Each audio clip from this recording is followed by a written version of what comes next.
All right. So good morning, everyone, and a very Merry Christmas to all of you.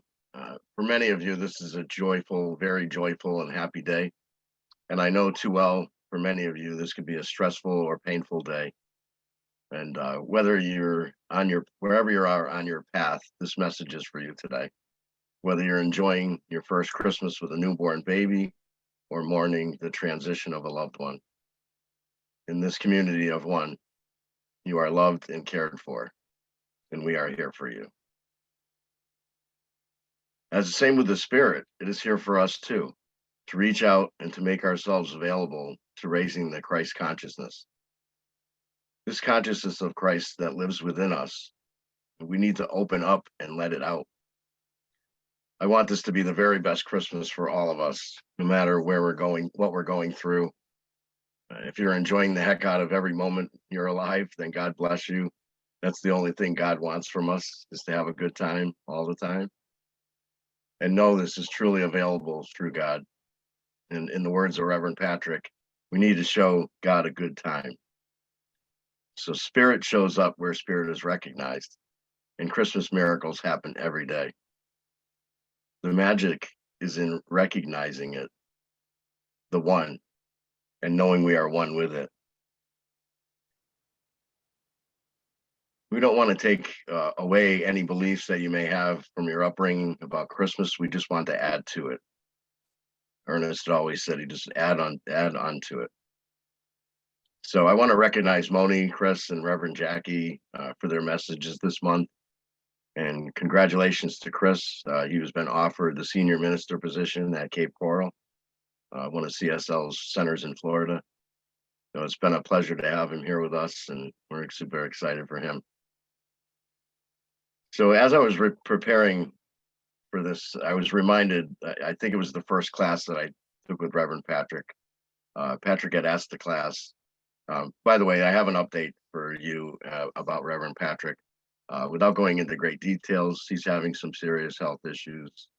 But if you also know Reverend Patrick, he said he's headed towards his best day ever, when he'll be called to live in the glory of God. So appreciative for him and his teachings and sharing what he had learned with us.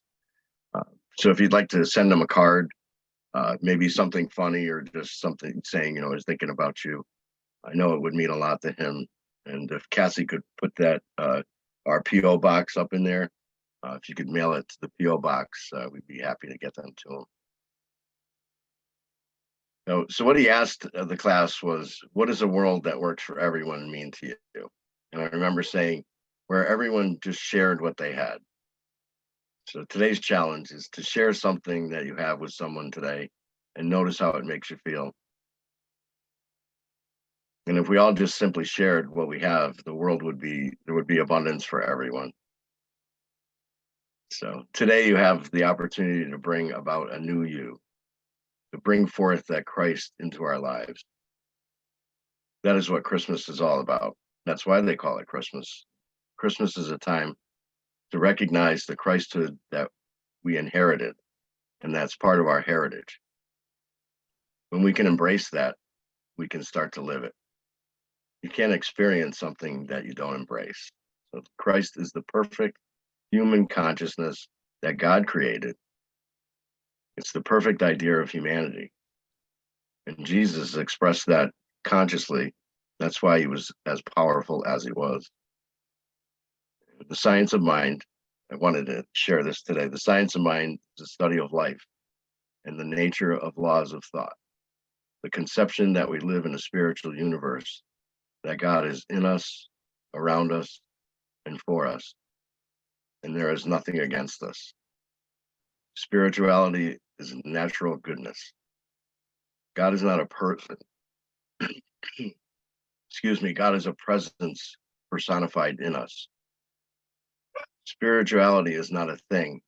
It is the atmosphere of God's presence, goodness, truth, and beauty.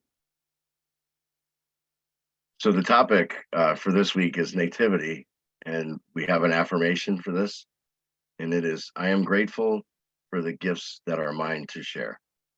So let's say that again together.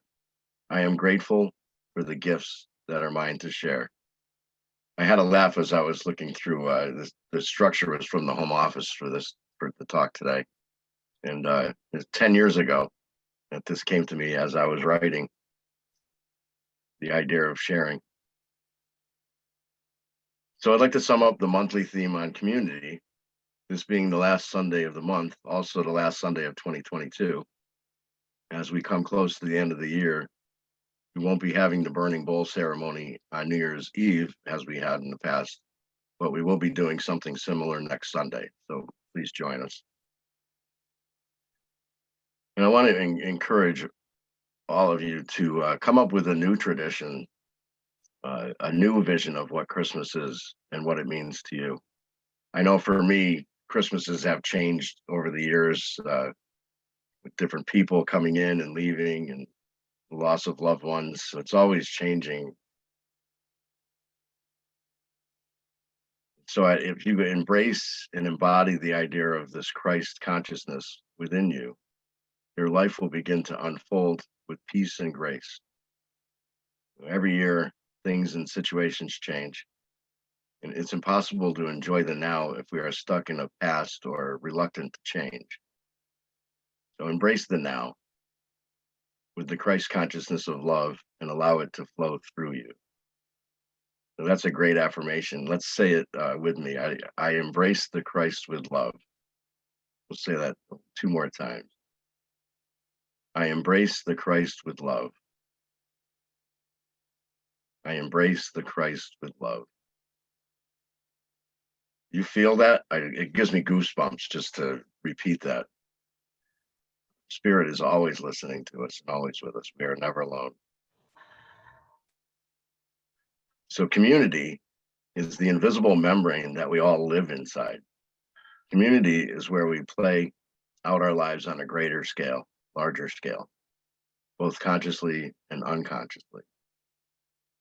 It is the first circle and what ultimately creates our larger societal structures, beginning with family, all the way through to the culture of a country. At the micro level, it is our individual choices that influence not only our experience, but the character and subtext of our community. The beautiful alchemy of community unfolds when we become into realization that through our spheres of influence, or our communities of concern, we intersect with the greater whole each and every day. This is the point of power, when we begin to make active decisions about how we wish to be in this community and actively welcome those we previously may have been aware of. It was mentioned in the song. This is how our diverse world becomes a living gift to us all. Imagine if we were all the same, right? There wouldn't be any diversity. Then why is it so hard, if this is true, and why is it so hard for us to accept others just the way that they are and just the way that they aren't? So I encourage you to celebrate December in a full awareness of our unique gifts while seeing the gifts of those around us as we enter a bigger idea of community. But today we take a look at the Christian nativity scene as a symbol for the call to live in a loving community with one another, recognizing each other as gifts we are, and celebrating the glory of the luminosity of life itself. The nativity scene is traditionally viewed as a celebration of the birth of Jesus, who would later become the Christ. But within New Thought, it is more frequently viewed as a celebration of the recognition of light and the beginning of the awareness of Christ consciousness. That inclusive element that emanates from all the great avatars of the ages. The idea of oneness emanates from all the great mystics. We have a quote here from the Living the Science of Mind, page 148. The shepherd is a loving presence, guiding, guarding, and keeping. The sheep do not worry. They are not afraid, for they have a sense of being cared for, a feeling of security. So each element of the nativity scene itself illustrates what is required for us in order to bring this light into being. The kings represent the value of not only giving and receiving, but also the recognition that we are all gifts. And the shepherd represents the loving presence, guiding, guarding, and keeping. The sheep represents the absence of fear. And the manger stands in as the humble home, where we have the father, mother, the masculine and feminine principles, and the child who represents new life, new birth. The star is the light of conscious illumination. With the nativity, we see all the elements of community represented. The family, those with material wealth as well as those with little. The kaleidoscope of humanity represented through the three kings and people of great learning. The astrologers came to the east. Today, we look at another aspect of the nativity, how the nativity itself can be seen as a demonstration that requires conscious activity of inclusiveness. In other words, we become together in community, common unity, in parentheses, for this light of love, for this light of life to be present for all of us. We have 3 bullet points here. First, takeaways: we cannot work towards a world that works for everyone without inclusivity. The nativity scene illustrates that building a community means recognizing each individual as a gift and that they are all welcome, regardless of social status, where they were born, financial status, the color of their skin, the clothes on their backs, their gender, who they love, and their physical and mental capacity of their age. Secondly, it takes a recognition of the light to be able to live from and in the light. When we see the light in each other, this is the transmission of the light. Our gift to others is to see their light. Their gift to us is allowing us in so we may see ourselves as the light that we are. And third, when there is no separation, when all is whole and pure, the light of life itself is known, and created form turned into light, and the light of consciousness dawned. And man beheld the light and walked in it, and the light was all.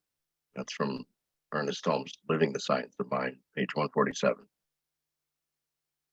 So they also have a story that supports today's topic, and this comes from Michael Bernard Beckwith, in his book, Life Visioning. So Dr. Bernard Beckwith flew up north to give a talk. As he exited the plane and began walking down the ramp, he wrote that he entered a mystical awareness of oneness with all of the other individuals walking down the ramp. Entering the baggage area, everyone standing there to collect their luggage became part of my expanded self, he wrote. When his ride met him, he said to the driver, "This is amazing. I know all of these people." As he stepped into the elevator and shared that he wanted to hug everyone, they all felt like an extension of my beingness. It took a while to come back into my conscious mind, but for those few precious moments, I sensed a much larger freedom, a grander reality. So in conclusion and call to action, when we elevate our consciousness to a higher idea, we embody to the best of our ability the whole of humanity. When we make room for everyone at our table, no one is left behind. We become the light that lights the world. We become a conduit and a channel to inspire those around us to awaken to the power within. to change not only our lives, but the lives of those around us. We become a blessing to all, and they become a blessing to us. Think of this Christmas as a new beginning with the light of love. Look, look for that light in others, and you will see how truly beautiful and magnificent they really are. When you look for the good in others, you will see it. And if you look for the faults, you will surely find them. I choose to see the good. When you look to spirit, spirit responds. We need to recognize spirit and our wholeness with it. Once we know this truth, we can declare our desires and use the law to bring it into our experiences. Let's use our gift of the imagination to bring more about good for everyone. Thank you for listening and being here today. You are the best gift I could ever receive. I want to thank you so much.